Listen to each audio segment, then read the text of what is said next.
আসসালামু আলাইকুম। সংযুক্ত আরব আমিরাত থেকে একজন উদ্যোক্তা ভাই আমাদের কাছে জানতে চেয়েছেন যে উনি ওনার কোম্পানির corporate tax registration already done করে ফেলেছেন বা রেজিস্ট্রেশন করে ফেলেছেন কর্পোরেট ট্যাক্সের জন্য। তো এখন আসলে করণীয় কী ওনাকে?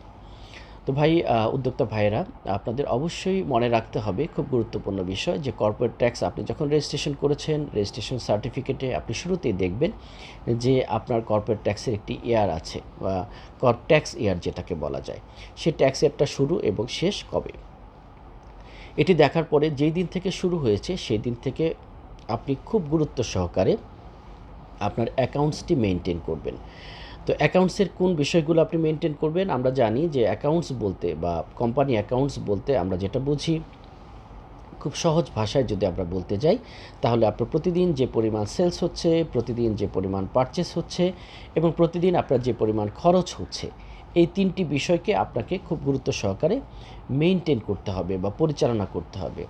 আপনার যে কোনো ধরনের পারচেজ অথবা পারচেজ রিটার্ন, যে কোনো ধরনের সেলস বা সেলস রিটার্ন, যে কোনো ধরনের এক্সপেন্স যদি রিটার্ন হয়, সেই জিনিসগুলো আপনার ব্যাংকে কত টাকা আপনার আসলো কোম্পানি ব্যাংক অ্যাকাউন্টে, কোম্পানি ব্যাংক অ্যাকাউন্ট থেকে কত টাকা আপনার বের হয়ে গেল, এই ব্যাংক স্টেটমেন্টের সাথে আপনার অ্যাকাউন্টসের যে রিয়েল স্টেটমেন্ট, সেটিকে আপনাকে মেনটেন করতে হবে।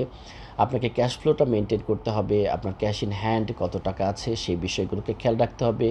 আপনার ইনভেন্টরি যদি থাকে তাহলে ইনভেন্টরিটা অবশ্যই ম্যানেজমেন্ট করতে হবে। ইনভেন্টরি কোনোটা আপনার যদি কম থাকে বাস্তব চাইতে, অ্যাকাউন্টিং সফটওয়্যারের মধ্যে বা অ্যাকাউন্টসের মধ্যে বা বেশি থাকে, সেগুলো আপনাকে অ্যাডজাস্ট অথবা রাইট অফ করতে হবে। আপনার এমপ্লয়ি যে স্যালারিগুলো, সেই স্যালারিগুলো সঠিকভাবে মেনটেন করতে হবে এবং প্রত্যেকটি খরচ আপনার দক্ষতার সাথে এবং সচেতনতার সাথে অবশ্যই মেইনটেইন করতে হবে আপনাকে। এবং আমরা জানি যে সংযুক্ত আরব আমিরাতে আরেকটি বিষয় ট্যাক্স আছে, সেটি হচ্ছে ভ্যাট। তো ভ্যাটের ক্ষেত্রেও আপনি যে সেলস করছেন সেই ক্ষেত্রে আপনাকে 5% ভ্যাট আপনাকে ইনক্লুড করতে হবে। যেগুলো পারচেস করছেন, যেগুলো ট্যাক্সেবল পারচেস আপনি ট্যাক্স পে করেছেন, সেগুলোকে হিসাবের মধ্যে রাখতে হবে। ত্রৈমাসিক আপনার যে ট্যাক্স লায়াবিলিটি হচ্ছে বা রিফান্ড হচ্ছে, সেটি আপনার সঠিকভাবে নিরূপণ করতে হবে, যাতে সেই ট্যাক্সের সাথে কোনোভাবে আপনার কর্পোরেট ট্যাক্সের যখন সাবমিশন আসবে, প্রফিট অ্যান্ড লস স্টেটমেন্ট বানাতে হবে, সেগুলো যেন কোনো প্রকার কনফ্লিক্ট না হয়।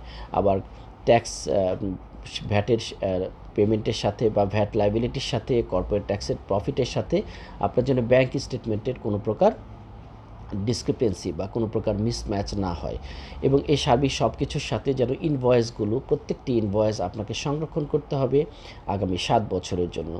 গভর্নমেন্ট বা এফটিএ থেকে যে কোনো সময় আপনাকে এই ইনভয়েসগুলো চাইতে পারে, দেখতে চাইতে পারে, আপনি যেন যে কোনো সময় সেগুলো তাকে প্রদান করতে পারেন, শো করতে পারেন, সেই সক্ষমতা আপনাকে থাকতে হবে। তো স্বল্প পরিসরে উদ্যোক্তা ভাই বোনেরা, কর্পোরেট ট্যাক্সের পরবর্তীতে আপনার করণীয় কার্যগুলো আলোচনা করা হলো। আশা করি আপনারা উপকৃত হয়েছেন। ধন্যবাদ।